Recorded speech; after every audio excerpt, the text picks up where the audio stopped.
Buenos días. Vamos a comenzar esta segunda jornada con la mesa redonda titulada Identidades familiares. En ella van a participar don Enrique Arnaz Villalta, don Gerardo May Lamberling y don Enrique Gil Calvo. En primer lugar, va a intervenir don Enrique Arnaz Villalta. Don Enrique Arnaz Villalta es sociólogo, filósofo y ha trabajado muchos años en el campo del desarrollo comunitario en barrios problemáticos de Madrid y en diferentes países de Centroamérica y América Latina. Como consultor europeo, compagina desde hace algún tiempo este trabajo anterior con programas de atención directa y modernización del sistema penitenciario en algunos países latinoamericanos y en Europa del Este. Profesor de diferentes escuelas superiores, ha centrado su trabajo de reflexión últimamente en temas candentes como el tercer sector, los nuevos modelos y campos de participación cívica, el voluntariado, el diálogo intercultural en un mundo globalizado, los procesos de cambio y la gestión inteligente de estos cambios a nivel familiar, asociativo, etc. Ha publicado diferentes libros y numerosos artículos sobre este extenso temario. Tiene la palabra.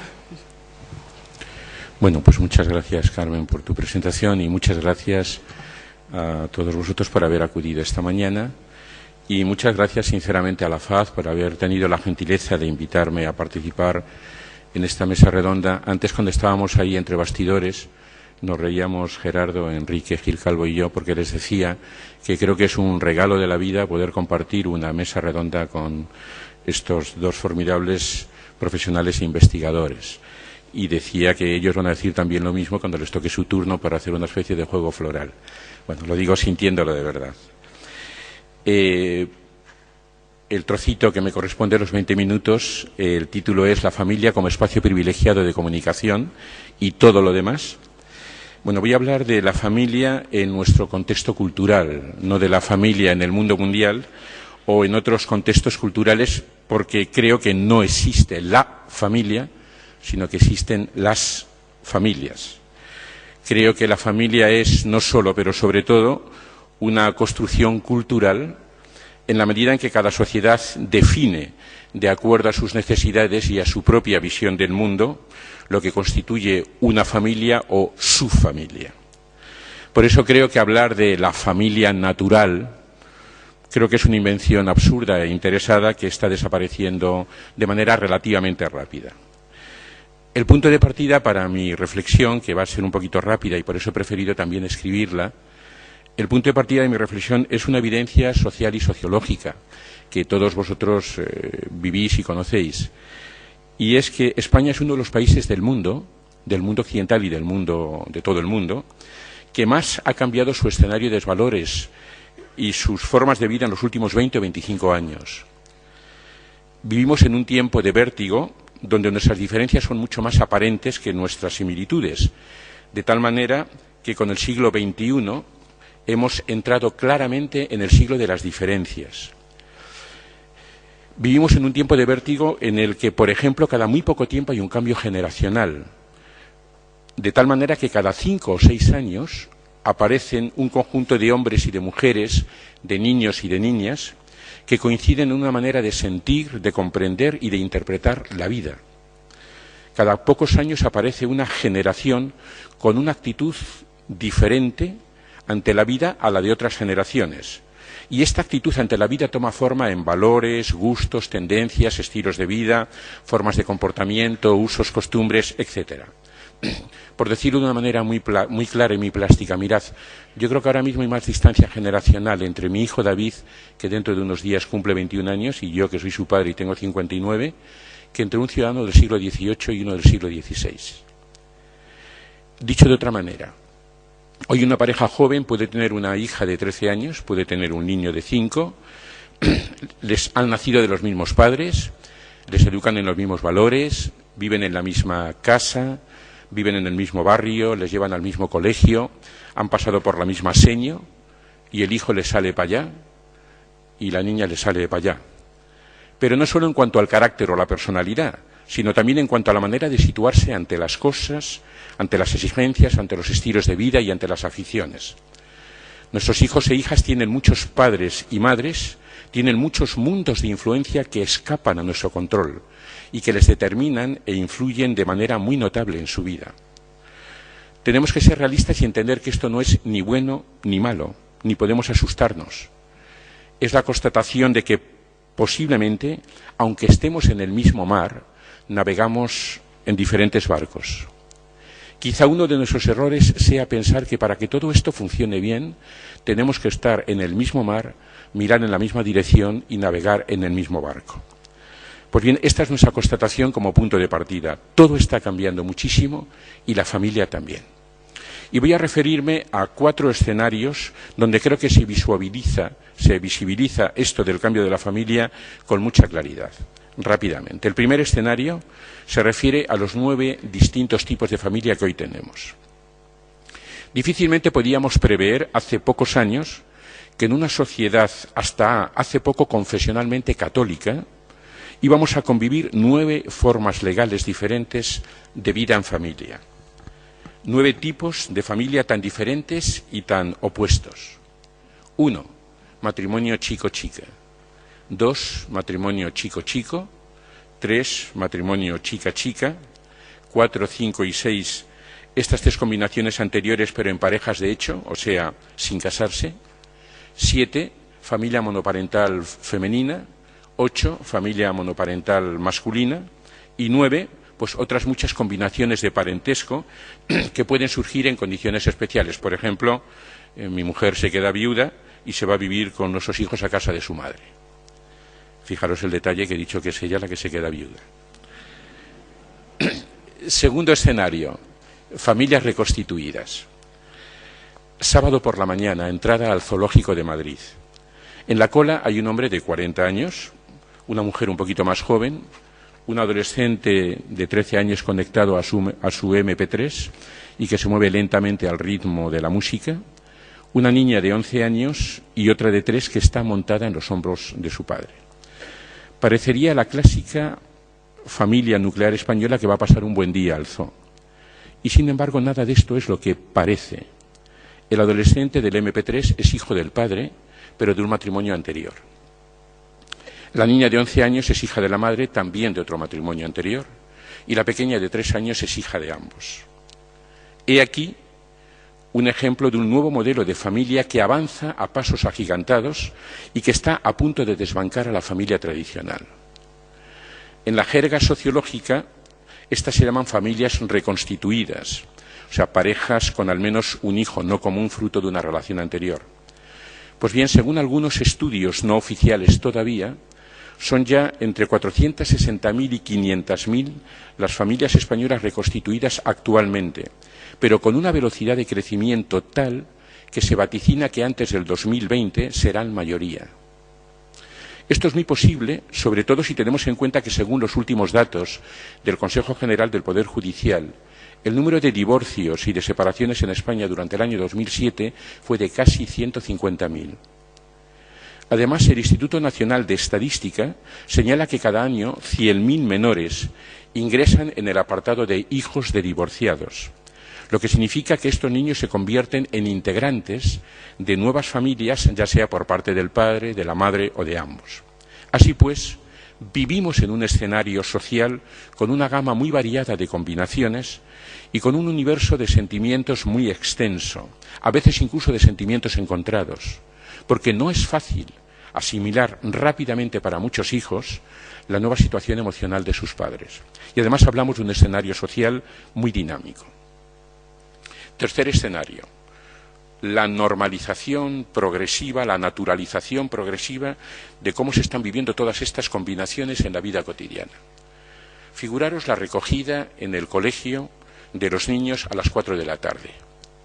Voy a referirme todos ellos, voy a narraros 8 o 10 escenas, a casos que conozco. Lógicamente voy a cambiar los nombres, pero seguro que todos vosotros podéis contar también muchísimos casos de vuestra propia experiencia. Una escena. Juan y Fátima llevan más de 4 años separados. Juan va a recoger a sus 2 hijos y aparece Fátima la madre biológica de los niños, que está colaborando en el AMPA del colegio. Pero Juan no ha ido solo, ha ido con su compañera, con la que lleva conviviendo 2 años, y con los hijos de esta. Otra escena. La madre de Esther va a recoger sola a su hija porque el padre se piró. Otra escena. El padre de Marian va a recoger solo a su hija porque la madre se piró. Otra escena. Cristina tiene régimen de custodia compartida de sus 2 hijos con Ramón, su ex. Los 2 van a la reunión de tercero C, donde tienen al pequeño, pero viene también Ángela, que es la nueva compañera de Ramón y que llevan viviendo juntos más de 2 años. Otra escena.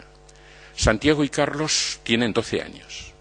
Empezaron en el cole desde la escuela infantil cuando eran muy pequeños, llevan ya 9 años juntos.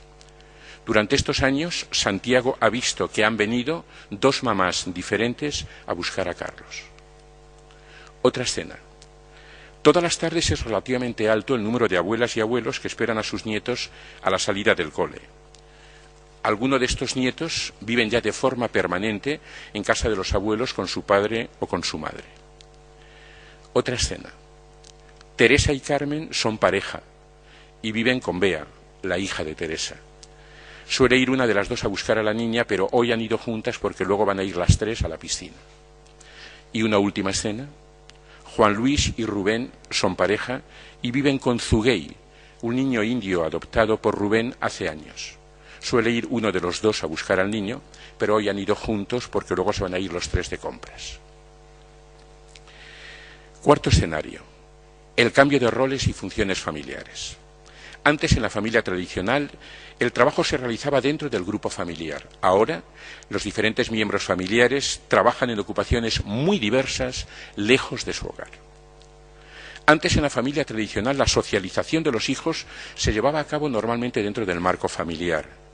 Ahora, aunque la familia siga teniendo un papel importante en este ámbito, sin embargo, los amigos, los grupos de iguales, los medios de comunicación, las nuevas tecnologías han asumido un papel muy protagonista cada vez más en la socialización de los hijos y, además, desde edades cada vez más tempranas. No olvidemos en este sentido cómo nuestros hijos, y más todavía las generaciones más jóvenes, nacen ya con cromosomas informáticos, de tal manera que hablamos de ellos como componentes de las nuevas generaciones digitales y virtuales. Antes, en la familia tradicional, la educación formal se llevaba a cabo en gran parte en las paredes de la propia casa. Ahora, y ya desde hace tiempo, la educación formal la ejerce casi totalmente el Estado y algunos grupos privados especializados. Antes, en la familia tradicional, y todavía ahora en gran medida, aunque notablemente menos que en tiempos anteriores, la familia representaba un valiosísimo potencial para amortiguar los efectos dramáticos de problemas tan graves como la enfermedad, la ancianidad, la soledad, el paro, la marginalidad, las drogodependencias, etc. En la medida en que la familia muchas veces sustituye las imperfecciones e insuficiencias de otras instituciones como la educación, la sanidad, la atención sanitaria, el mercado de trabajo, etc., en esta misma medida la familia sigue siendo el primer núcleo de solidaridad dentro de nuestra sociedad, superando enormemente desde esta perspectiva su consideración de unidad jurídica, unidad social o unidad económica. La familia sigue siendo, en muchos casos, un espacio privilegiado de ayuda mutua y de cuidados. Ya sé que la hipermercantilización de nuestra vida, por la hipermercantilización de nuestra vida, la familia hoy es demasiado pequeña, demasiado vulnerable y dispone cada vez de menos tiempo para cuidarse a sí misma. Ya sé que esta dimensión de la familia como espacio de solidaridad y de cuidados que descansa y ha descansado tradicionalmente, sobre todo en la mujer, ha sido invisible.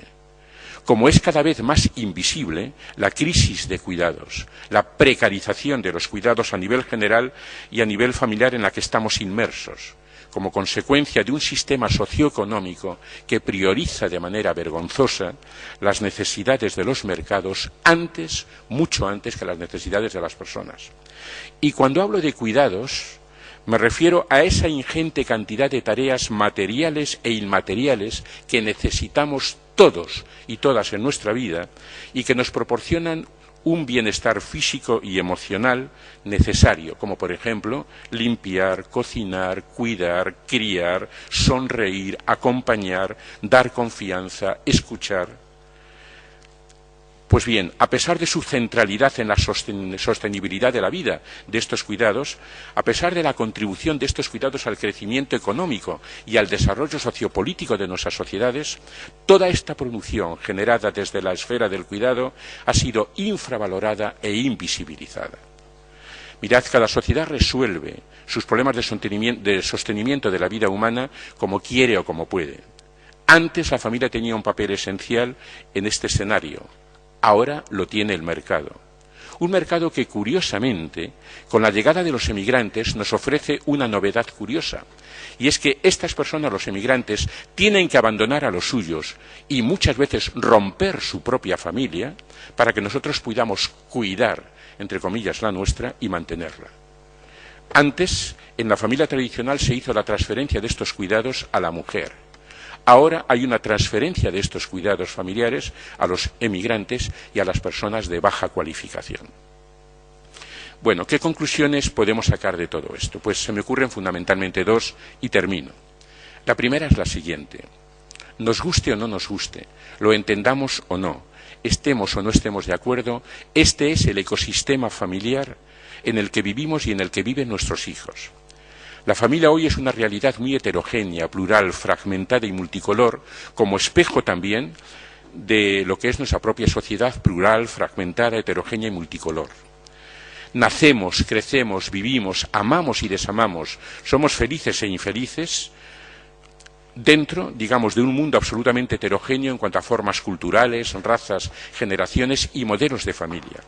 Por lo tanto, igual que en nuestra sociedad heterogénea, cada vez aceptamos menos la existencia de una edad modelo, de una generación modelo, de una religión modelo o de una cultura modelo, tampoco existe una familia modelo. Y por lo tanto, también, igual que ya no puede existir una edad dominante, una generación dominante, una cultura dominante o una religión dominante, no puede existir tampoco un modelo familiar dominante en el sentido de un modelo familiar tomado objetivamente como modelo a imitar. Mi segunda y última conclusión es que el valor y la importancia de la familia no se deriva solo de su función de colchón atenuante del dolor y de los dramas de los miembros. No, hay que hablar en positivo. Creo que la familia en una sociedad tan heterogénea como la nuestra es o está llamada a ser, ante todo, un espacio cualitativamente importante de comunión, de relación humana especial, de amor. Y si no es esto, y me da absolutamente lo mismo, cualquiera de las 9 formas o formatos en los que se desarrolla actualmente el hogar o la familia, si no es esto, la familia se convierte o puede convertirse en una fonda, mejor o peor organizada, en un espacio relativamente anónimo e impersonal, donde cada uno va a su bola y donde se corre el peligro de instrumentalizarnos los unos a los otros y donde a la corta o a la larga la convivencia se hace muy costosa. Creo que si la familia no es un espacio privilegiado de comunicación, es un bluff. Y no estoy hablando en términos éticos o con una sobrecarga de moralina. Estoy hablando en términos de significación social de algo relevante. Estoy hablando de la familia como signo vivo de algo socialmente valioso. Creo que hoy la significación social más interesante de la familia le viene por esto, por ser un espacio privilegiado de comunicación, donde se comparten sentimientos, se construyen identidades, se tejen complicidades, se toleran muchas también manías y rarezas, se construyen en común sueños, se habla, se discute, salen hacia afuera acuerdos y desacuerdos, se viven momentos intensos de comunicación y también se viven insoportables rutinas y vulgaridades. La familia es un ser vivo que se construye a sí mismo desde la comunicación entre iguales. No se puede construir desde el silencio, desde el anonimato, desde el conocimiento de los unos sobre los otros, desde el miedo o el bloqueo, desde la imposición autoritaria o desde el autismo. Si la familia no tiene apenas relevancia en el escenario laboral, si en el campo de la educación formal adquieren protagonismo otras instancias, disolviéndose progresivamente el papel activo de la familia, si en el campo de la socialización de los hijos son cada vez más determinantes otros núcleos de influencia, si el mercado ha monetarizado cada vez más los cuidados familiares, ¿qué le queda a la familia? ¿Para qué vale hoy la familia? Yo creo que la familia es o está llamada a ser un espacio cualitativamente valioso de construcción de identidad personal y de identidad cívica. Hablo aquí de ciudadano como un sujeto que no solo se preocupa por sus cuestiones propias, sino que se preocupa también por las cuestiones de la comunidad. Y creo que esta construcción de identidades es un proceso largo, lento y correoso que avanza sobre la base de la comunicación entre iguales y de la confianza mutua. Termino. Creo que en una sociedad como la nuestra, donde impera la cultura de la satisfacción, donde tenemos un mercado voraz, perfectamente organizado para satisfacer no solo nuestras necesidades, sino también hasta el más sibarita de nuestros caprichos, donde muchos ciudadanos y ciudadanas creen que la abundancia es entre nosotros algo así como un derecho adquirido y el resultado de un modelo de organización social inteligente, donde una gran mayoría electoral se opone enérgicamente a todo lo que pueda suponer un peligro no de toda su comodidad, sino de una pequeña parte de ella, creo que en una sociedad así como la nuestra nos encontramos con dificultades muy determinantes y muy serias para hacer de nuestra propia casa un espacio de comunicación. Son muchas las amenazas. Hablamos de la amenaza del estrés, de la amenaza de la sensación diaria de que tú no llevas el tren, sino que el tren te lleva. Hablamos de la amenaza de la tele, que nos roba esos escasos momentos de encuentro que tenemos por la noche. Hablamos de la escapada virtual, con todo lo que esto significa. Hablamos de las dificultades y torpezas que tenemos para resolver con inteligencia nuestros propios conflictos personales y de entendimiento. Hablamos de nuestro propio mundo de valores que sitúa en el centro de nuestra vida determinados becerros de oro. Hablamos del sexismo exagerado, del dominio prevalente todavía de lo masculino sobre lo femenino. Tenemos muchas dificultades y amenazas y es necesario conocerlas, diagnosticarlas y establecer estrategias para que no nos dominen o al menos no nos dominen exageradamente. Pues bien, hablar de la familia como espacio privilegiado de comunicación no es hablar de una utopía del pasado mañana. Creo que es hablar de algo difícil pero realizable y creo que es hablar de algo muy importante para la felicidad de la gente, que al fin y al cabo quizás sea ese el último objetivo estratégico de la vida, para la sana convivencia entre unos y otros y para el desarrollo integral y emocional de nuestras personas y de nuestras democracias. Muchas gracias por vuestro interés y atención.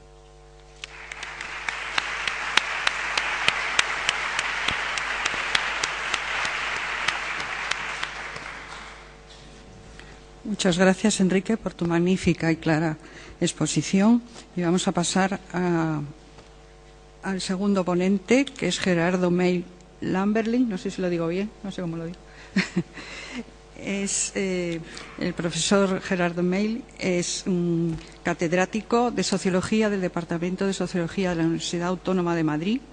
Sus trabajos se centran en el análisis de políticas sociales, especialmente de la política familiar y de conciliación de la vida familiar y laboral, así como el análisis del cambio familiar en sus distintas dimensiones, habiendo publicado numerosos artículos y capítulos de libros, así como de libros monográficos sobre dichos temas. En estos destacan la política familiar de España, las uniones de hecho en España, padres e hijos en la España actual, y el desafío de la conciliación de la vida personal y laboral en las grandes empresas. El profesor May nos va a hablar sobre uniones de hecho y matrimonio en el contexto de la individualización. Cuando quieras. Muchas gracias.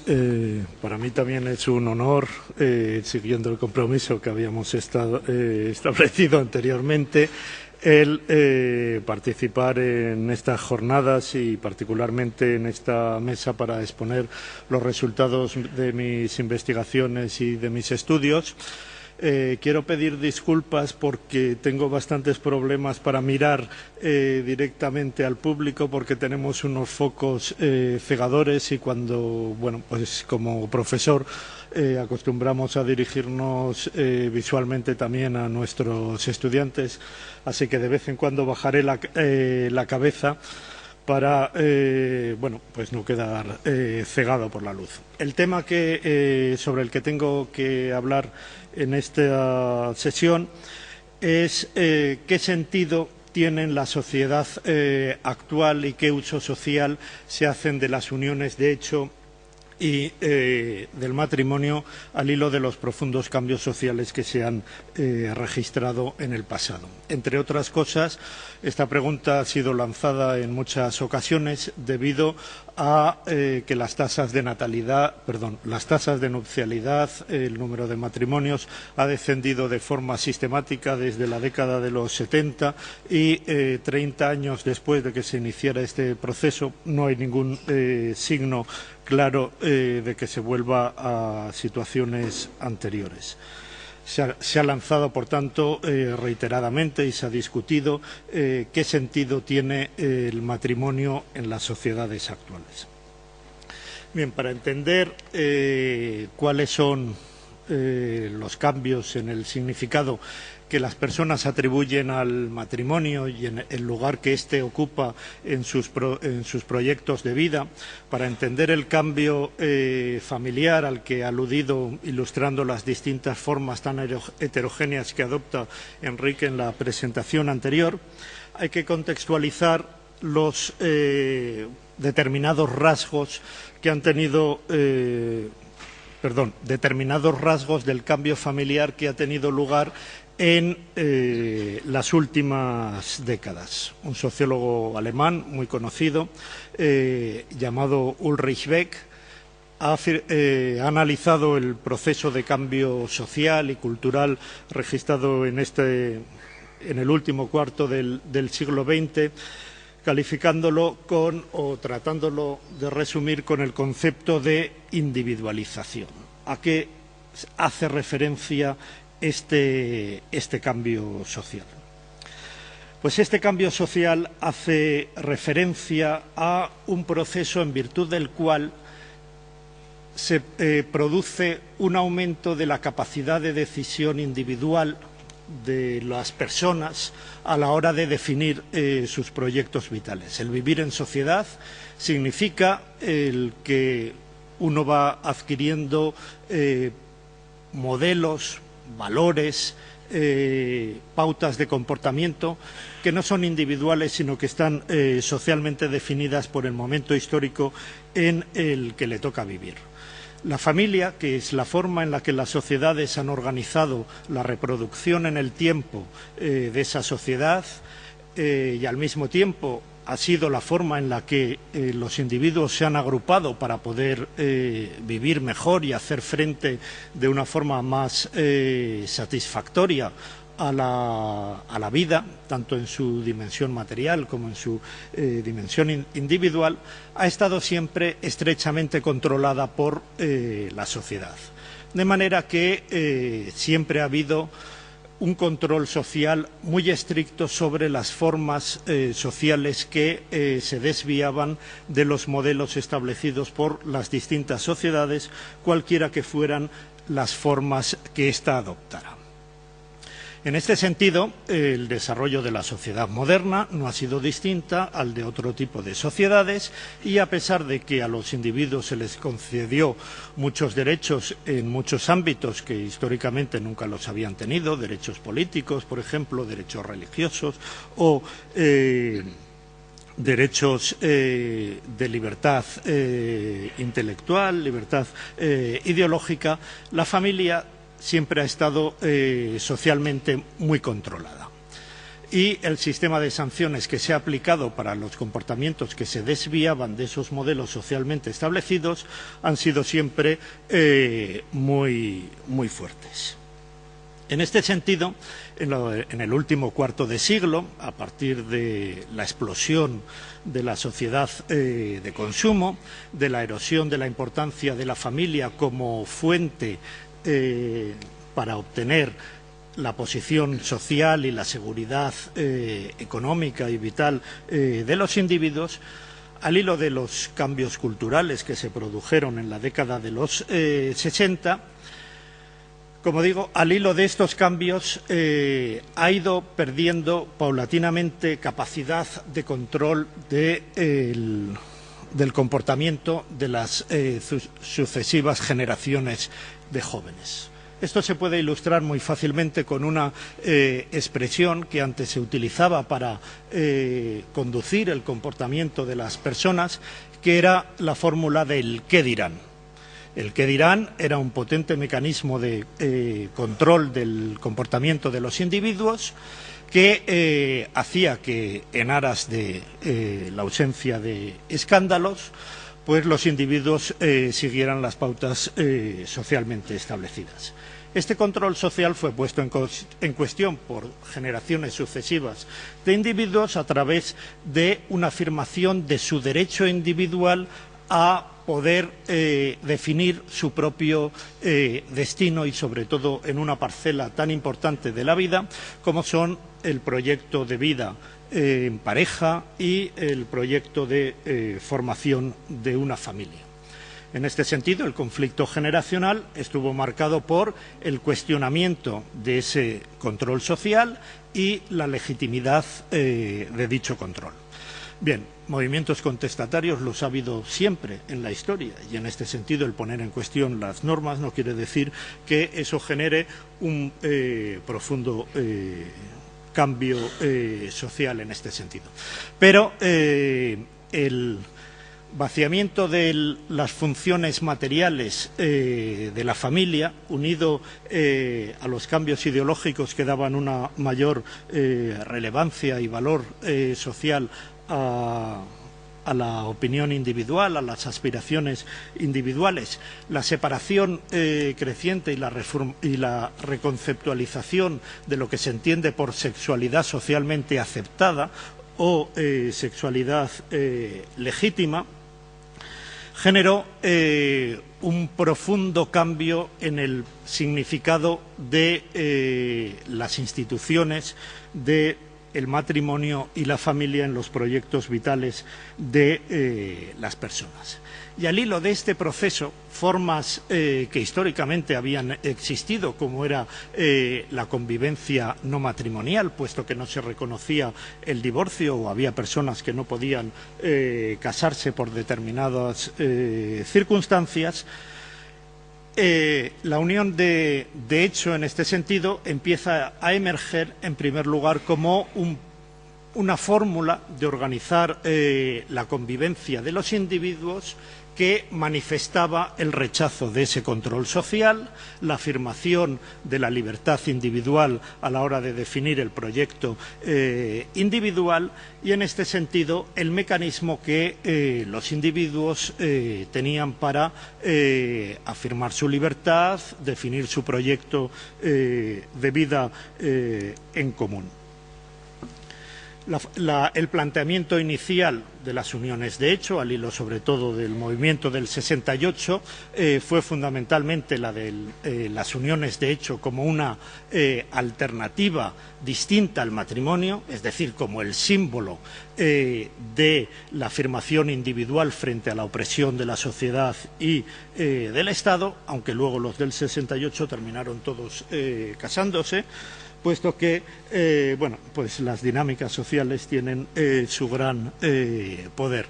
Y las generaciones sucesivas lo que hicieron fue aprovechar dentro de sus proyectos vitales, ya mucho menos contestatarios que las de sus hermanos mayores, las uniones de hecho, sobre todo, como una fórmula para evaluar si su proyecto de pareja es viable. Y en este sentido, pues las uniones de hecho fueron apareciendo y dotándose cada vez más de un significado individual y social en general de matrimonio a prueba.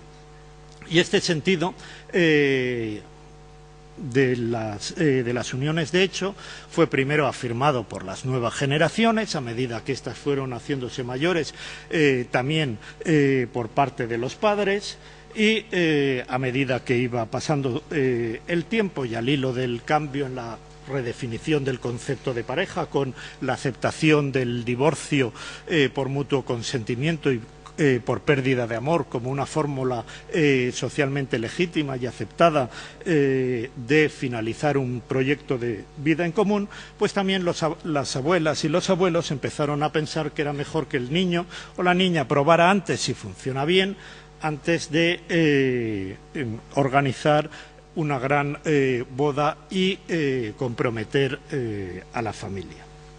En este sentido, por tanto, al hilo de los profundos cambios sociales que podemos sintetizar con el concepto de individualización o, alternativamente, con el concepto de privatización, en el sentido de que se convierten en decisiones privadas, cosas que antes estaban socialmente reguladas, dada su importancia central en la perpetuación de la sociedad en el tiempo y en la organización del bienestar de los individuos. A medida que se produjeron estos cambios, como digo, cambió el significado atribuido a las uniones de hecho y al matrimonio. ¿Qué utilización social se hace en este sentido de las uniones de hecho en las sociedades desarrolladas y particularmente en los países centroeuropeos o del sur de Europa?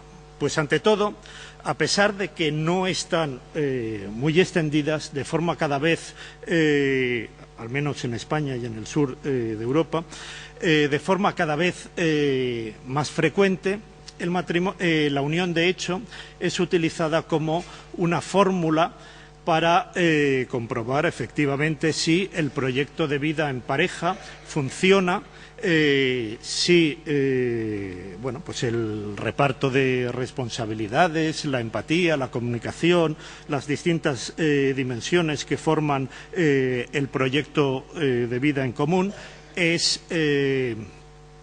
viable, y a partir de un momento pues surge la cuestión de si nos vamos a casar.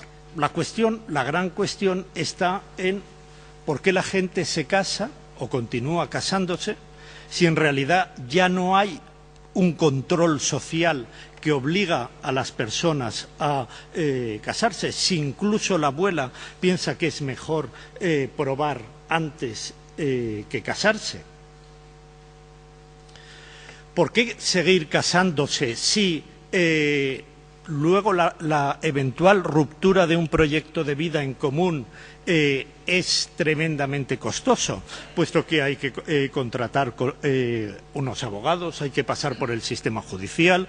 A partir de la última reforma, en el caso español es más fácil, pero antes había que pasar por un sistema doble de ruptura matrimonial, primero la separación y luego el divorcio. ¿Por qué seguía casándose la gente y lo continúa haciéndose en la actualidad? ¿Qué sentido tiene el matrimonio? O mejor dicho, no qué sentido tiene, sino qué sentido atribuyen las personas al matrimonio en sus proyectos de vida, que es la respuesta a la que tiene que dar un sociólogo, puesto que la anterior pregunta es más una pregunta de carácter moral y no científico. Bueno, pues para eso podemos mirar a qué uso social se hacen de las uniones de hecho y qué significados atribuyen las jóvenes generaciones, las que están en situación de contraer matrimonio, a las uniones de hecho y al matrimonio. Bien, si nosotros analizamos cómo se usan las uniones de hecho, podemos observar que todos aquellos que han empezado una unión de hecho, cuando esta es la primera unión, se utiliza sobre todo como matrimonio a prueba y se convierte o se institucionaliza en términos sociológicos con el matrimonio a partir del momento en el que las inversiones en el proyecto de vida en común adquieren gran peso social y grandes consecuencias para los propios proyectos de vida de las personas. En concreto, las circunstancias que propician, sobre todo, el que una unión se convierta en un matrimonio es la tenencia de hijos, que es la mayor hipoteca en el mundo, y en segundo lugar, también está asociado en el caso español con la adquisición de una vivienda. Luego, cuando la convivencia ya no es mientras dure, sino que las decisiones que se van tomando en el proyecto de vida en común van adquiriendo una proyección en el tiempo y de estabilidad en el tiempo, los miembros de la pareja tienden a decidir adoptar o institucionalizar su proyecto de vida en común para buscar unas mayores garantías, una especie de compromiso o mayor compromiso con el proyecto de vida en común. La misma conclusión o el mismo significado podemos encontrarlo cuando, en una encuesta y en un proyecto de investigación en términos más generales que hicimos un grupo de sociólogos y de distintos países, en los que se trataba de explorar qué sentido tenía la formación de una pareja, la decisión de tener un hijo y qué importancia se atribuían a distintas familias por parte de las nuevas generaciones. Y lo que salía claramente de esa investigación es que las jóvenes generaciones en la actualidad, lo mismo que las generaciones precedentes, que sus padres, incluso que sus abuelas, lo mismo que los que iniciaron una unión de hecho y terminaron buscando su institucionalización en el matrimonio, lo que buscan es seguridad. Bien, y la buscan no de una forma explícita, puesto que hay una conciencia generalizada, en este sentido todo el mundo sabe que en las sociedades contemporáneas en las que se ha extendido los cambios sociales a los que he aludido anteriormente, el matrimonio ya no es concebido para toda la vida, sino que su legitimidad procede de la validez para cada uno de los miembros de la pareja del proyecto de vida en común, de tal manera que cuando éste deja de tener sentido, pierde sentido para la pareja y se admite legítimamente el divorcio. Entonces, la búsqueda de seguridad es más de una forma implícita que de una forma explícita.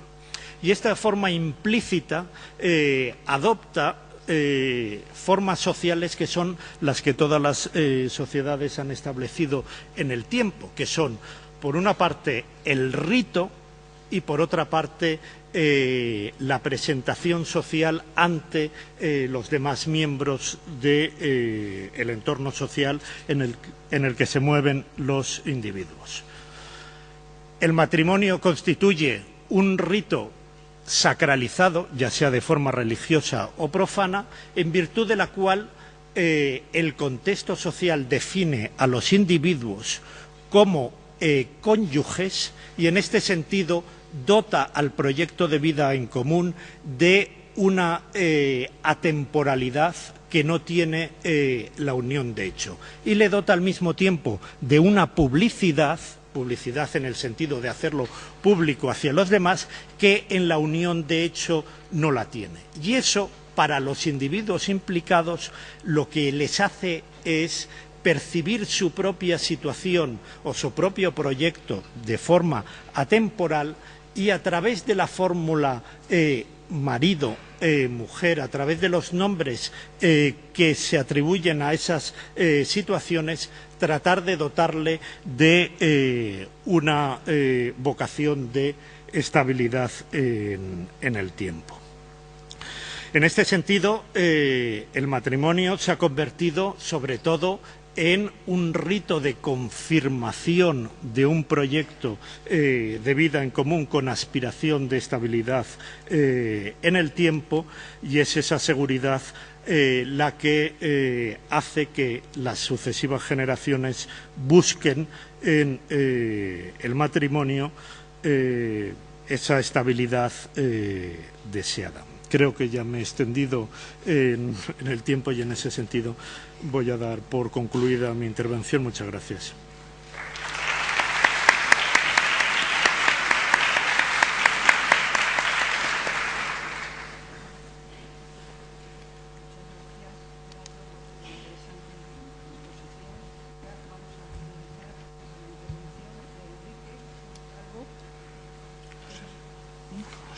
¿No se oye?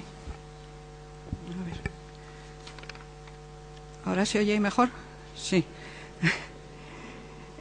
Vamos a finalizar con la intervención de Enrique Gil Calvo, que es doctor en Sociología por la Universidad Complutense, profesor titular de Sociología en la Facultad de Ciencias Políticas y Sociología de la Universidad Complutense de Madrid, siendo sus especialidades profesionales Sociología Política, Sociología de Género, la edad y la familia.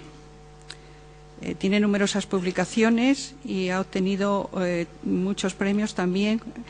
Así podemos enumerar el Premio Anagrama de Ensayo por el libro Lógica de la Libertad, el Premio San Patricio de Ensayo Taurino por el libro Función de Toros, Premio Espasa de Ensayo por el libro Estado de Fiesta, Premio Internacional de Ensayo Jovellanos por el libro La Ideología Española.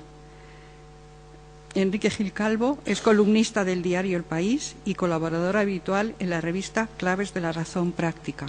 Como decía, es autor de una veintena de libros publicados, y entre los que podemos destacar en los últimos años 11-14M, El cambio trágico, La ideología española, Máscaras masculinas o La lucha política a la española. Su intervención va a tratar sobre la exogamia como resorte de mediación intercultural. Muchas gracias por vuestra amable presentación y por la asistencia de todos los presentes, y también por mis colegas de mesa, que ya nos hemos echado flores previamente, así que no insistiré más en el ritual de la batalla floral. Sí volveré a insistir en el ritual del que acaba de hablar ahora Gerardo, porque yo voy a hacer casi una continuación de la intervención de Gerardo, en la medida que él dice que se ha pasado de tiempo y como le habrán quedado cosas sin decir, no es que le vaya a robar sus palabras, pero sí voy a tratar también la cuestión que para mí es básica del emparejamiento, sea informal o conyugal, matrimonial. Pero bueno, antes de eso será al final de mi intervención, que espero que sea muy sintética y que me dé tiempo de decirlo todo. La verdad es que no me importa cortar por lo sano en mi ponencia, porque como ya está repartida por escrito, puedo saltarme cosas, por decir así, a sabiendas de que podéis consultarlas, y ya digo, en el CD-ROM o bueno, no sé cómo se ha repartido, que no he abierto la cartera todavía. Yo lo que voy a hablar, por cierto, antes de empezar a hablar, igual que Gerardo se refería a lo de las luces, veo que te han hecho caso, que las han bajado las luces. Pero sigue habiendo un problema, aquí es que no vemos las caras de los que nos escuchan. Y eso rompe mucho el vínculo carnal, corporal, cuerpo a cuerpo, que el orador yo creo que necesita para dar de sí lo mejor que puede dar.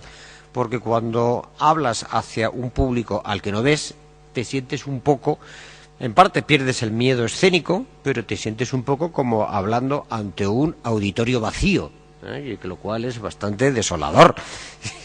Pero bueno, el hecho es que eso espero que no rompa o congele el flujo de interacciones entre orador y audiencia.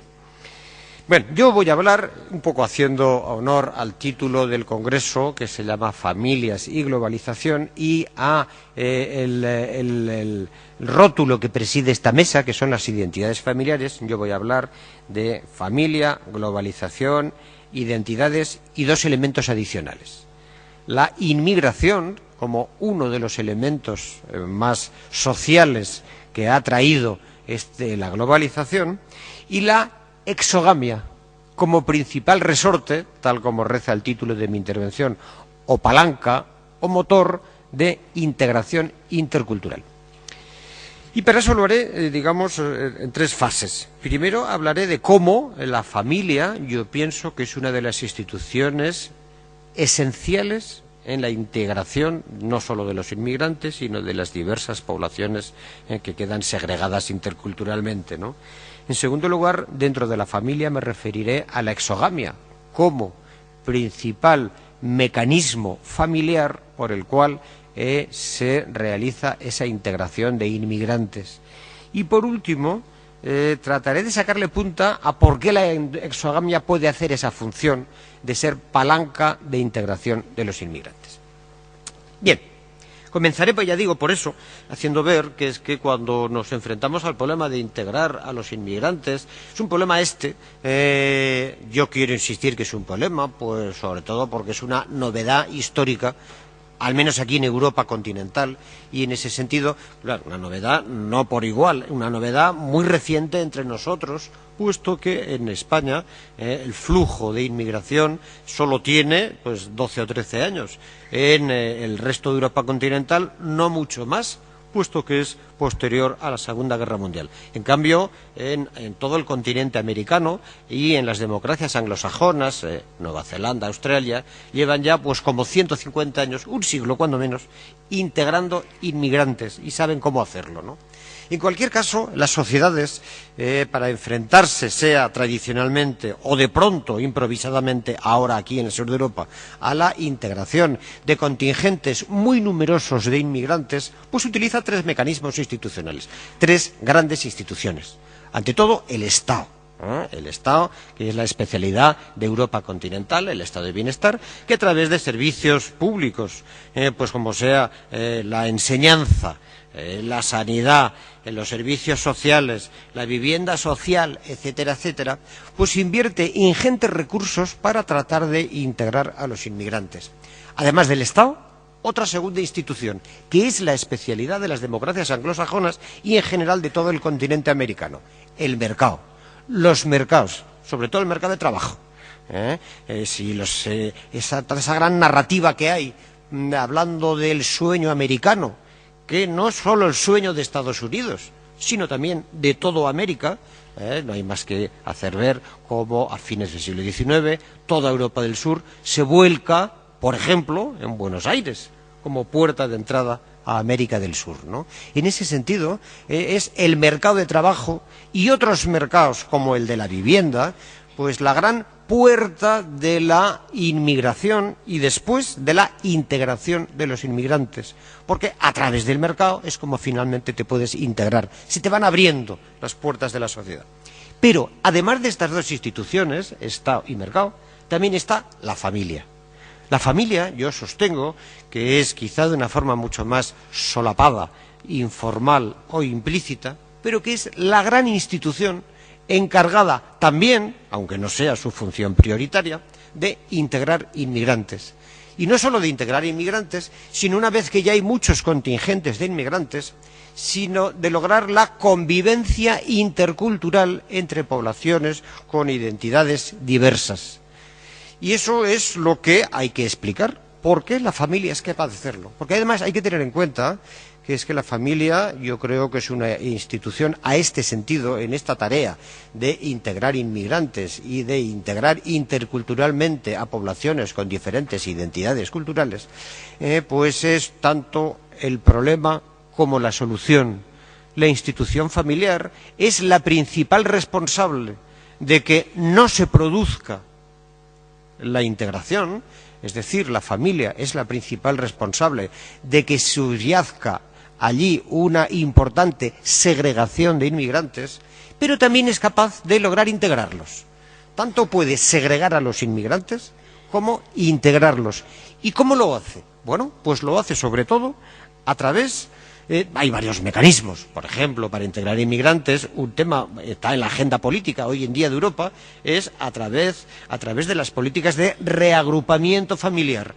Llega un migrante a Nueva York, a Chicago o a Madrid, y una vez que se inserta en esa sociedad, se trae a su familia, una de las principales funciones. Otra, muy conocida, el matrimonio.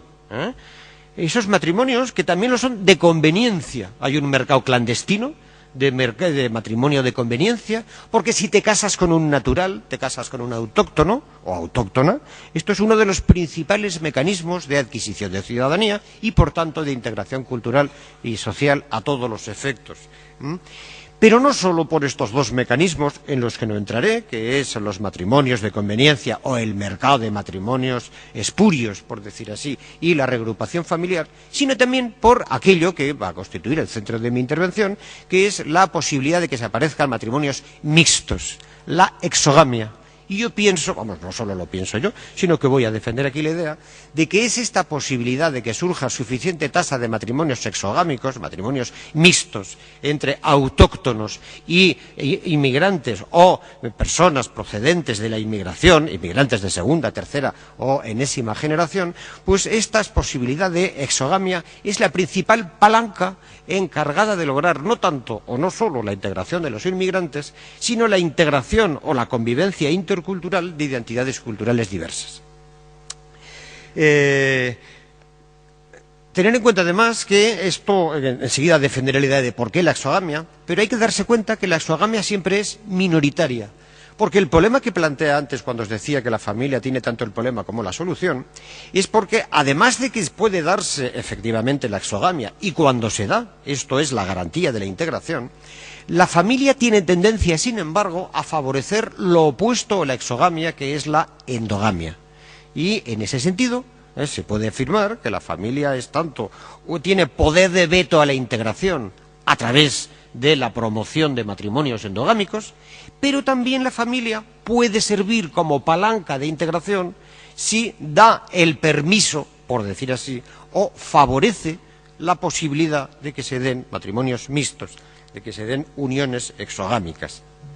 Bueno, para explicar esto voy a partir de las investigaciones de una serie de sociólogos, el más famoso de los cuales, ya es mayor, es Nathan Glaser, uno de los sociólogos estadounidenses que participó en la gran sociedad del presidente Johnson cuando se avanzó hacia la integración de las poblaciones afroamericanas con la gran lucha de los derechos civiles que dio, bueno, pues una importante reforma del estado del bienestar que no tuvo demasiado éxito, pero en fin, allí está el intento por parte de la administración pública estadounidense de integrar a las familias pobres, tanto afroamericanas como de inmigrantes.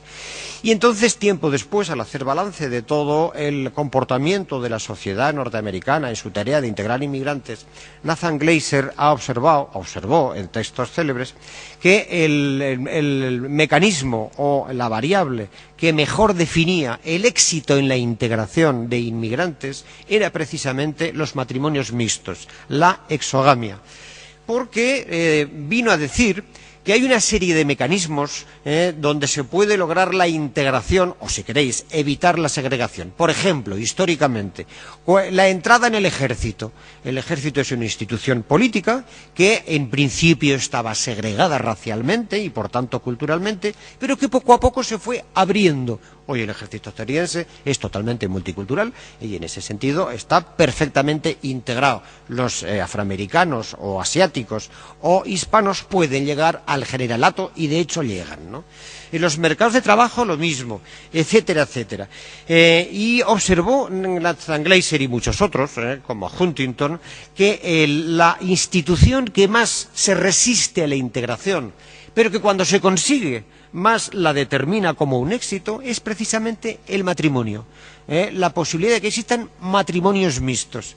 De ahí que se pueda medir el éxito de unas comunidades culturales y otras en su tarea de integrarse en el melting pot estadounidense en función de las tasas de exogamia. Y allí Nathan Glaser y compañía, como Huntington, etcétera, etcétera, pues han demostrado que prácticamente todas las comunidades culturales o de inmigrantes que han ido llegando al continente americano o en particular a Norteamérica han tenido éxito en la integración incluso matrimonial y no solo integración militar, laboral, escolar, residencial, etcétera, etcétera, sino la que puede pasar por ser, y esto es una expresión informal que también incluí en mi texto escrito, lo que tiene la clave que posee la prueba del algodón si se está dando o no integración, es precisamente esa, el matrimonio mixto.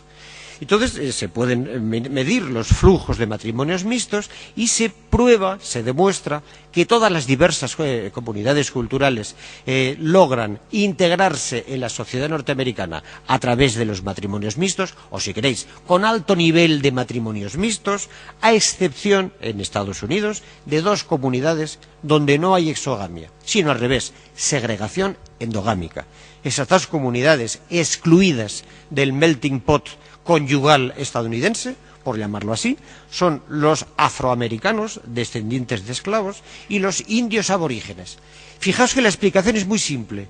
Tanto los descendientes de indios aborígenes como los descendientes, los afroamericanos, descendientes de esclavos, son no inmigrantes, sino que son excluidos forzosos. Los aborígenes estaban antes allí de que llegasen los europeos dominantes y se les masacró, se les exterminó. Luego ellos, digamos que no han llegado a Norteamérica como inmigrantes voluntarios. Lo mismo con los esclavos africanos.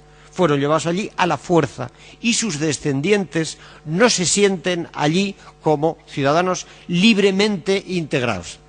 En cambio, todos los demás, y al decir todos me refiero a todos, por ejemplo, a negros africanos que han ido allí como inmigrantes y no como descendientes de esclavos. Por ejemplo, el padre de Barack Obama, que llegó a Estados Unidos. Barack Obama no es un descendiente de esclavos. Barack Obama es descendiente de un inmigrante keniano, africano, ¿no? Bueno, pues inmigrantes africanos, asiáticos, árabes, musulmanes, incluso hispanos, todos se pueden integrar a través de la exogamia, con excepción de, ya digo, los descendientes de esclavos, la segregación endogámica de los afroamericanos y los indígenas aborígenes congregados en esos guetos que son las reservas, por cierto, que ahora se dedican al juego, los casinos, de lo cual tienen casi el monopolio, ¿no? Bien, ¿qué pasa en Europa mientras tanto? Esto ha pasado en Norteamérica y en cierta medida en el conjunto de América entera, no voy a entrar en ello, pero mientras tanto en Europa, ¿qué? ¿Qué sucede en Europa? Puesto que en Europa desde hace 15 años en España, o 25 o 40 en muchos otros países de Europa occidental, ¿cómo se están pudiendo integrar los inmigrantes a través de la exogamia? Bueno, pues parece, por ejemplo, si nos fijamos en el caso español, que aquí hay bastante permeabilidad para la integración exogámica, tanto para americanos latinos como para europeos del este. Pero en Europa, igual que en Estados Unidos, tienen dos comunidades segregadas por barreras endogámicas, que son los aborígenes indígenas y los negros afroamericanos, pues en Europa también hay históricamente dos comunidades excluidas del intercambio matrimonial, que son los gitanos y los judíos, en toda Europa, y por lo menos desde hace 500 años. Y allí hay una total segregación endogámica. Pero ahora parece que se está creando una tercera comunidad familiar, endogámica, que está segregada del resto de redes familiares europeas, que son los musulmanes, magrebíes en Francia y en España, pakistaníes en Reino Unido, turcos en Alemania, etcétera, que allí aparecen claras barreras familiares a la integración exogámica, porque no hay apenas matrimonios cruzados. Se casan dentro de ellos, dentro de su comunidad cerrada en sí misma. Y el resto de la sociedad, cada vez más intercultural, sí se casan entre ellos con matrimonios mixtos o exogámicos, sean latinoamericanos, europeos del este, o asiáticos, etcétera, etcétera, pero no ni con gitanos, ni con judíos, ni con musulmanes.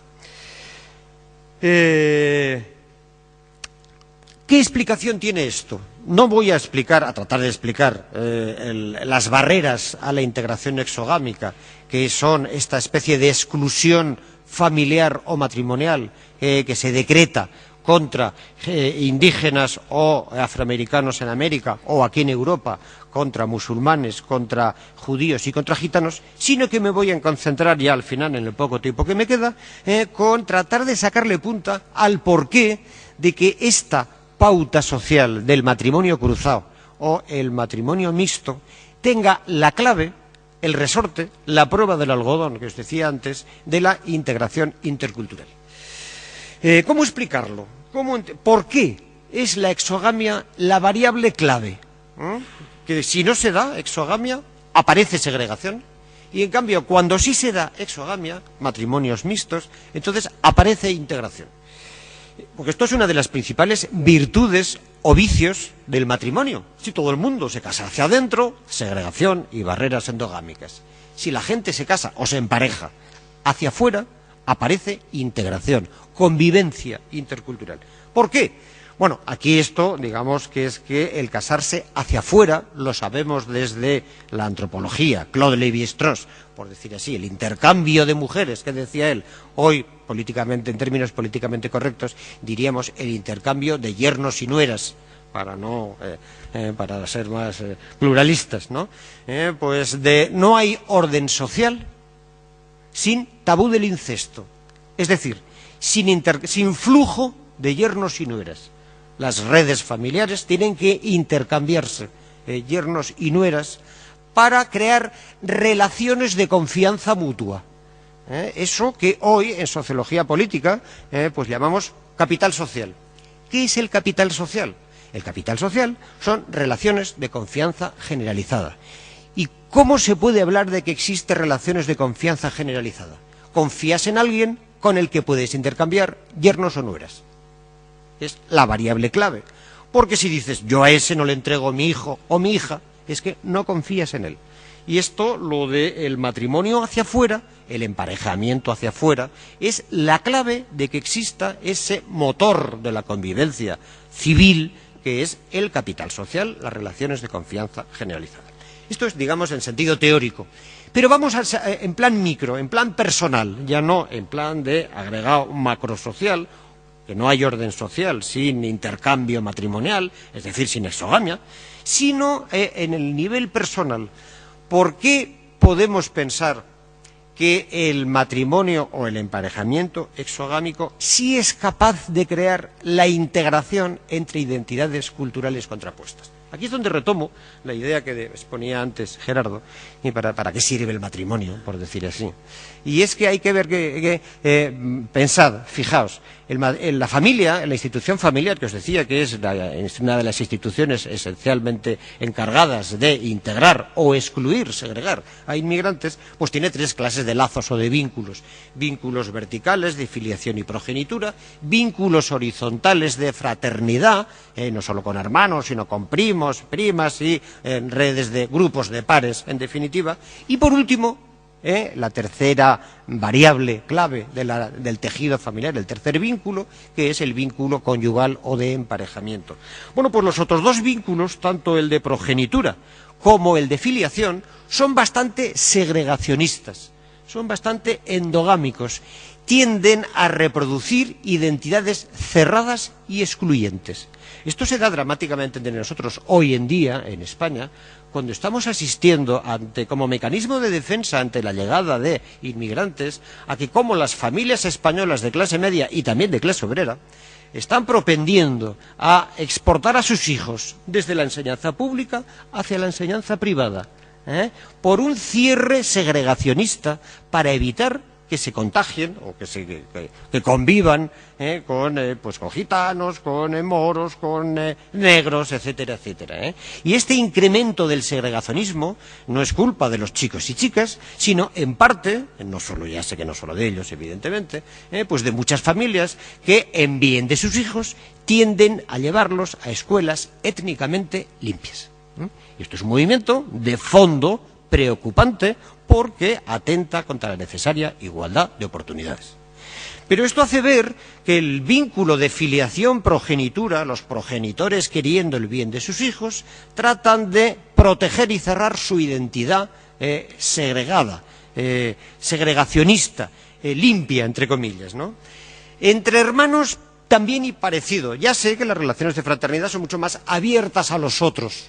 Tú compites con los de fuera, el fútbol sirve para enfrentarse a los de Madrid contra los de Barcelona, el mundialito que tanto hace por integrar inmigrantes en el sur de Madrid con el fútbol entre unos y otros, es verdad, ¿no? Pero la fraternidad también es muy segregacionista. Allí enseguida salen las peleas entre bandas juveniles, donde la segregación cultural, étnica o racial enseguida aflora. Y en cambio, yo lo que sostengo es que en las relaciones de pareja, en el amor, por llamarlo con un concepto tradicional, pues es un tipo de vínculo familiar o creador de realidades futuras familiares que es mucho más abierto, porque te puede abrir al otro. Frente al vínculo vertical de progenitura y al vínculo horizontal de la fraternidad, este otro vínculo oblicuo del emparejamiento pone en tela de juicio tu propia identidad cerrada y te obliga a abrirla a otro. Aquí hay un sociólogo francés, François de Singly, que ha insistido mucho en este concepto del emparejamiento como institución recreadora de la propia identidad individual. Frente al cierre individualizador del que habla Beck, Singly te dice: el emparejamiento no cierra tu identidad personal, sino que te la abre a otro, al ser amado. Y al mismo tiempo que te la abre a otro para construir una nueva identidad común, al mismo tiempo te obliga a cambiar tu propia identidad, a reconstruírtela, a recreártela. El enamoramiento es como un renacimiento, es como una redención. Naces con una identidad nueva, abierta a otro distinto de ti.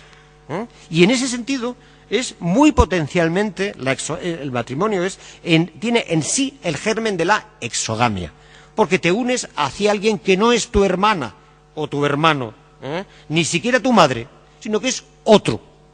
Por tanto, potencialmente, insisto, ya sé que la mayor parte de los emparejamientos son endógamos y que te casas pues con la vecinita de al lado, que se dice tradicionalmente, en la famosa homogamia de la que hablamos los sociólogos, pero que potencialmente el matrimonio, el emparejamiento, es mucho más creador de identidades abiertas a la alteridad y además recreadoras de una identidad común y no cerrada individualistamente, que sí que hace posible que sobre ella se construya la exogamia integradora. Y aquí concluiré exponiendo que esto no es ninguna novedad de lo que os venga a contar, esto lo sabe de siempre el saber popular o la cultura tradicional. Shakespeare, síndrome de Romeo y Julieta. Hay dos bandas juveniles, hay dos fratrías, los Capuletos y los Montescos, que impiden que dos seres se unan exogámicamente, matrimonio cruzado, ¿no?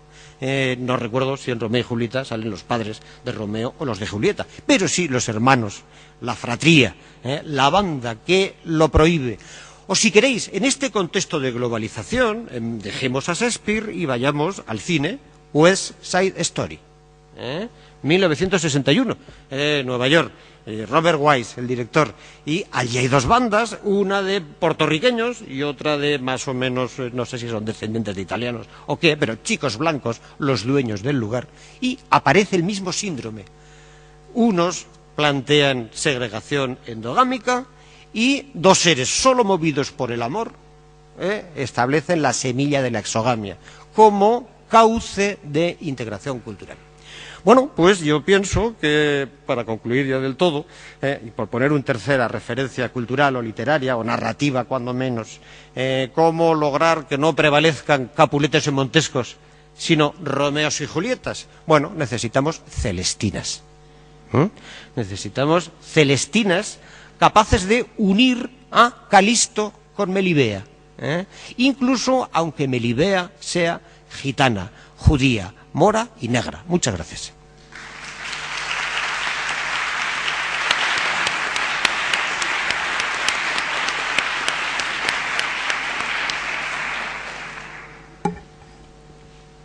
Muchas gracias, Enrique, por tu magnífica exposición sobre integración intercultural. A continuación vamos a dar paso a la lectura de algunas preguntas que ha formulado la sala. Estamos muy condicionados por el horario del programa, así que formularé una pregunta por cada ponente. Bueno, seguro que habla. Vamos a ver.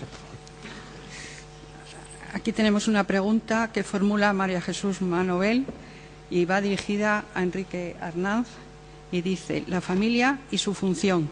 También están surgiendo grandes cambios y no creo que hoy se pueda, y pregunta, y se debe afirmar que es un espacio privilegiado de comunicación.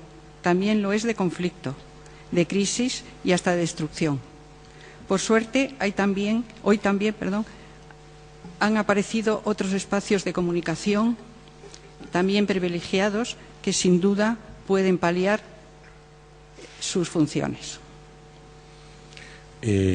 Dos cositas. Una primera, ha habido otras 3 preguntas de Cristina Longueira, de María Teresa Rodríguez y de Erenia Barrero Rodríguez. Bueno, pues como ahora solo voy a decir 2 cositas a lo que ha preguntado María Jesús, pues si queréis luego, ahora tomando el café y tal, pues charlamos un ratito con estas 3 personas.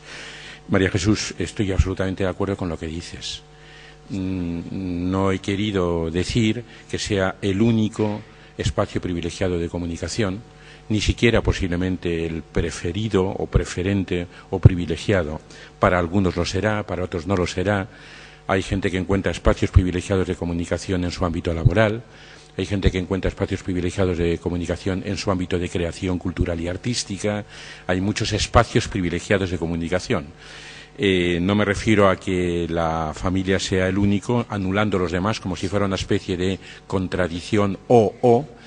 Ha sido una manera de resaltar lo que yo creo que es hoy una función relevante. Y es cierto que también la familia, por quitar todo tipo de mito, es un espacio también de conflictos, es un espacio de rutinas, es un espacio de acostarse divorciados, para algunos se vuelven a casar al día siguiente, es un espacio de obviedades y de vulgaridades, y es un espacio también de búsquedas y de encantos. O sea, yo creo que es cierto esto que tú dices. Yo he resaltado esto porque de alguna manera era la función y el contenido de mi comunicación, y por eso lo he resaltado, pero eso no significa anular que haya otros espacios cualitativos e importantes de comunicación y de desarrollo personal.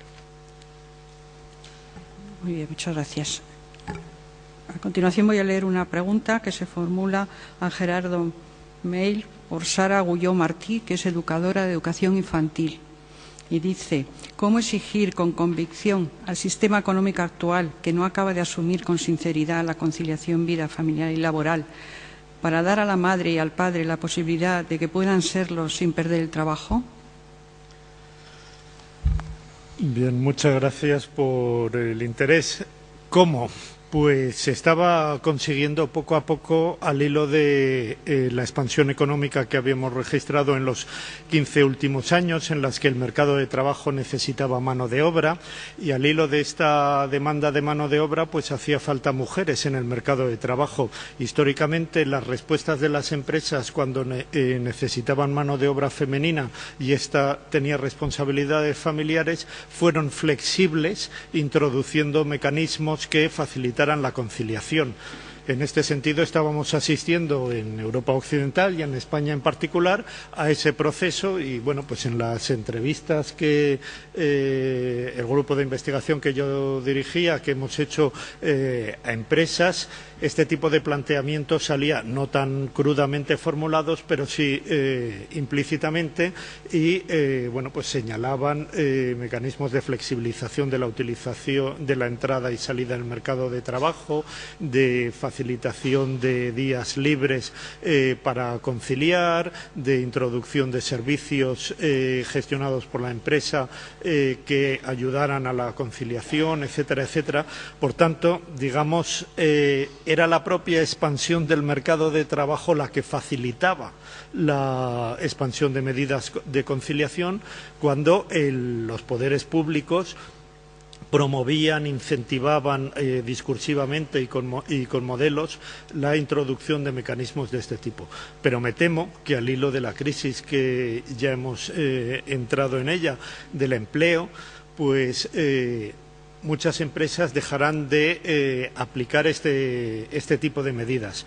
No obstante, para no ser del todo pesimista en este sentido, me gustaría recoger aquí la valoración que nos hizo el director de recursos humanos de una empresa multinacional americana, al hilo de este tipo de cuestión, y era es que a nosotros muchas medidas de conciliación en realidad no nos cuestan, sino al revés, nos reportan beneficios. Si nosotros somos flexibles con las trabajadoras, porque se hablaba en femenino, somos comprensibles y facilitamos el que puedan conciliar sus obligaciones personales y familiares y laborales, adquieren un sentido de compromiso y al final terminan haciendo en menos tiempo lo que antes hacían en más tiempo o incluso más. Luego, para nosotros es rentable el promover medidas de conciliación. Esperemos que este planteamiento, que respondía a una convicción muy profunda, pues siga siendo válido en el contexto de la crisis del empleo que se nos avecina. Muchas gracias. Voy a formular otras dos preguntas más, una dirigida a Enrique Arnaz. Esta la dirige Erenia Barrero Rodríguez, que es del Servicio de Prevención del CAI de Móstoles, y pregunta: si la familia encuentra hoy en la sociedad donde crecen nuestros hijos las dificultades que he mencionado para poder ejercer las oportunidades que por naturaleza debía tener, ¿significa que está condenada o hay algunas alternativas para afrontar estos retos? Ante este diagnóstico, ¿hay algún tratamiento? Yo creo que hoy nuestra sociedad, de una manera muy rápida y posiblemente pues muy superficial en plan de foto aérea, yo creo que hemos hablado del tema de la familia y de las dificultades para que la familia sea un espacio cualitativo de relación interesante, pero yo creo que estamos en un modelo de sociedad donde apenas hay espacios para el diálogo. Hay una inmensa sobredosis de publicidad, hay una inmensa sobredosis de información y en realidad hay pocos espacios de diálogo, en la familia, en el trabajo, en las relaciones humanas, en las relaciones familiares. O sea, yo creo que hay pocos espacios y sigo manteniendo lo que era de alguna manera la tesis transversal a lo que yo he intentado decir. Yo creo que la familia está llamada a ser y puede ser, y de hecho hay muchas familias que son espacios interesantes de comunicación y de relación personal, posiblemente venciendo arduas dificultades, que tienen que ver posiblemente también mucho con el mundo de los valores de los propios progenitores. No voy a referirme al nombre de qué ciudad, porque voy a hablar mal de una ciudad. Hace poco tiempo hemos terminado un estudio curioso en una ciudad de España que tiene en torno a 150, 160, 140, 170 mil habitantes, sobre los niveles de comunicación dentro de la casa. Y nos hemos encontrado con que en el 60% de esos hogares no se habla. Se habla, pero se habla de temas de logística. Se habla de temas de organización de la casa. Mamá, tengo planchada la falda, ¿dónde está el pantalón? ¿Qué hay hoy de comer? Hoy no vengo a cenar, mañana no duermo. Bueno, digamos los temas de organización fundamental para que la cosa mecánica y logísticamente funcione. Solo se habla en el 40%, tampoco deis mucha importancia a la exactitud, digamos, estadística, pero son más, digamos, los espacios que por propia declaración dicen que en su casa no hay un nivel de comunicación interesante, sino más bien de logística, y en ese otro 40% pues parece ser que sí. Indudablemente el que una casa sea o no sea un espacio de comunicación tiene que ver con muchas variables. Yo creo que es una tela de araña con muchos hilos. Uno de los aspectos importantes es el propio mundo de valores de los propios padres, me figuro. Son sus propias convicciones, es la manera de resolver su propia comunicación, es la manera de crear espacios interesantes, inteligentes, lúdicos, jugosos con los niños y tal. Son muchos factores. Entonces, yo sí que creo que vivimos en un modelo de sociedad muy individualizada y muy amenazante con lo que es vivir la vida con intensidad. Yo no me gusta nada el modelo de sociedad en el que vivo, me parece que es bastante estúpido, pero es el modelo de sociedad en el que vivo. Creo que hay otros modelos de sociedad que son más inteligentes y más interesantes, pero creo que en este modelo de sociedad es posible vivir la casa, vivir el hogar, vivir la pareja, vivir la familia como un espacio interesante de comunicación, eso sí, resolviendo serias dificultades. Muchas gracias. Voy a formular la última pregunta a Gerardo Meil. La formula Carlos Valderrábano y pregunta: ¿dónde queda la necesidad de obtener satisfacción al deseo sexual en la formación del matrimonio? Bueno, uno de los cambios fundamentales que se ha producido en el último cuarto de siglo al hilo del proceso de individualización y de pérdida de control social sobre los comportamientos privados individuales está precisamente en la regulación social de la sexualidad legítima. Antes la sexualidad legítima de las mujeres, no así la de los hombres, tanto estaba circunscrita al matrimonio y era en el matrimonio donde ésta debía de desarrollarse. Al hilo de la separación de sexualidad legítima, socialmente aceptada, matrimonio y procreación, la finalidad del matrimonio como tal no está en la regulación de la sexualidad, sino en pues la materialización de un proyecto de vida en común con aspiraciones de estabilidad en el tiempo, y la fidelidad sigue siendo parte fundamental de del vínculo que une a los individuos, pero a los miembros de la pareja. Pero que haya fidelidad entre los miembros de la pareja no quiere decir que toda la sexualidad se organiza en torno a las relaciones conyugales. Muchas gracias. Bueno, vamos a dar por terminada la mesa, pero como ha dicho el profesor Arnanz, las dos preguntas que quedan por contestar las contestará a la hora del café, que yo creo que todo el mundo ya tiene ganas de salir. Muchas gracias.